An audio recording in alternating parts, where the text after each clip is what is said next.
तो चलिए आज की इस वीडियो में हम तुगलक वंश का एक इंपॉर्टेंट सुल्तान गयासुद्दीन तुगलक के बारे में पढ़ेंगे। देखिए यह तुगलक वंश का संस्थापक था, ठीक है।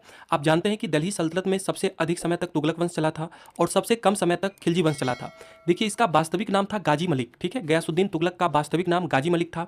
देखिए इसकी माँ हिंदू जाट महिला थी तथा पिता एक करोना जनजाति का तुर्क था जो कि बलबन का दास हुआ करता था।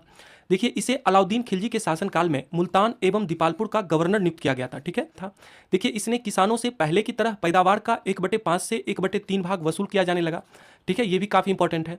देखिए गयासुद्दीन तुगलक मंगोलों को पराजित करने के कारण यह मलिक उल गाजी के नाम से प्रसिद्ध हुआ, ठीक है।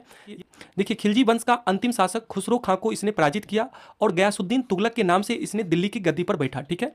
तो खिलजी वंश का अंतिम शासक कौन था? खुसरो खां। देखिए अंतिम शासक काफ़ी इंपॉर्टेंट होता है, याद रखिएगा। खुसरो खां को इसने पराजित किया और दिल्ली की गद्दी पर गयासुद्दीन तुगलक के नाम से बैठा, ठीक है।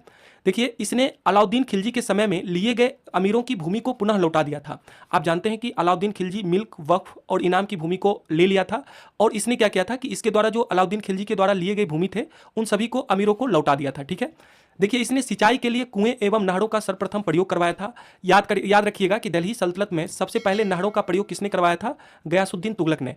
और सर्वाधिक नहरों का प्रयोग एफएसटी ने करवाया था, ठीक है। सर्वाधिक नहरों का निर्माण किसने करवाया था? फिरोज शाह तुगलक। और अगर बात करें सर्वप्रथम नहरों का निर्माण तो गयासुद्दीन तुगलक, ठीक है।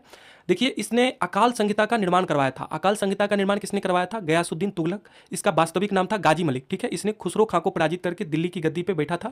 देखिए इसके समय में नस्ल एवं बंटाई की प्रथा प्रचलित में थी, ठीक है। नस्ल एवं बंटाई की प्रथा किसके समय में प्रचलित में थी? गयासुद्दीन तुगलक के समय में। देखिए इसने दिल्ली के समीप तुगलकाबाद नामक एक नगर बसाया था और इसी में रोमन शैली में एक 56 कोट नामक दुर्ग का भी निर्माण करवाया था। तो तुगलकाबाद नामक नगर शहर को किसने बसाया था? तो याद रखिएगा गयासुद्दीन तुगलक, ठीक है। और इसमें इसने 56 कोट नामक दुर्ग का भी निर्माण करवाया था कि जो कि रोमन शैली में था, ठीक है। देखिए गयासुद्दीन तुगलक के बारे में बर्नी लिखता है, इतिहासकार बर्नी का कहना है कि तुगलक शाह के न्याय से भेड़िए को भी इस बात का साहस नहीं होता था कि वह किसी अन्य भेड़ की ओर देखे, ठीक है।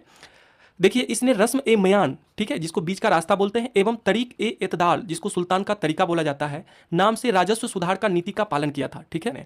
देखिए इसकी मृत्यु 1325 ईस्वी में जौना खां, आप जानते हैं कि जौना खां एमबीटी का के महल में दबकर हो गया था।